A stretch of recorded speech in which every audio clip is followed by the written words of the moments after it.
déjà la première des choses, c'est d'avoir un chausson qui est à la bonne taille. Il ne faut pas nécessairement qu'il nous fasse mal. On fera peut-être une vidéo spécifique pour le choix des chaussons, mais là on va juste brièvement parler du minimum requis pour pouvoir se concentrer un peu sur ses pieds. En fait, il faut que le pied il remplisse entièrement le chausson, ça c'est la base. Voilà. Et ensuite, donc qu'il n'y ait pas de vide à l'intérieur de la chaussure. Il ne faut pas qu'il y ait non plus de points durs. Il ne faut pas que ça me fasse mal là ou là. Sinon, c'est que j'ai pas choisi les chaussons qui ont la bonne forme. Et ensuite, il ne faut pas hésiter, si c'est des chaussons à lacets, à serrer suffisamment les lacets parce que ça empêche le pied de se faire trop pousser par le talon vers l'avant et d'avoir mal ici, au bout du pied.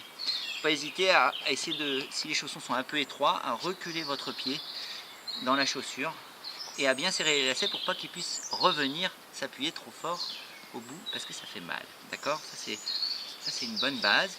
Puis ensuite, si vous êtes débutant, vous allez plutôt choisir des chaussons qui vont surtout pas vous empêcher de faire ce mouvement-là. Parce que, comme on le disait tout à l'heure, pour pouvoir orienter correctement vos appuis, en fait, il faut que la semelle puisse se spatuler face au rocher. Maintenant, on va voir un peu plus précisément, en fait, qu'est-ce qui se passe au niveau de l'appui sur le pied.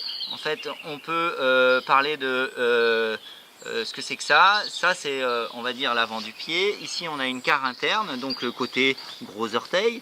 Ici, on a une carre externe, bah, c'est un petit peu l'extrémité de l'ensemble des autres orteils, la pointe. Et puis, quand on est en adhérence, on va utiliser l'ensemble de la surface. Donc, comment utiliser un peu tout ça? En fait, ça va être le rocher qui va nous dicter comment on fonctionne avec ça.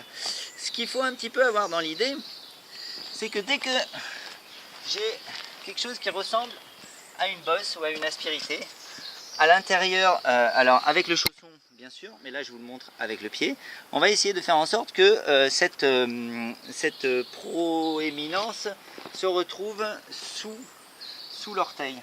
Alors ça c'est un mauvais exemple. Par exemple, ça va être ça. C'est-à-dire que, un petit peu comme si je voulais m'agripper avec une main sur une aspérité comme celle-là, je vais essayer de m'agripper avec mes orteils. D'accord? Ici, j'ai une petite bossette à ce niveau-là. Hop, je vais la mettre dans le creux de l'orteil de manière à la saisir avec mon pied. Tac. Voilà la sensation qu'on doit avoir.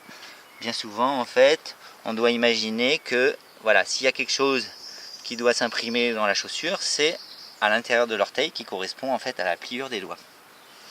Hein, ça c'est pour ce qui est proéminent.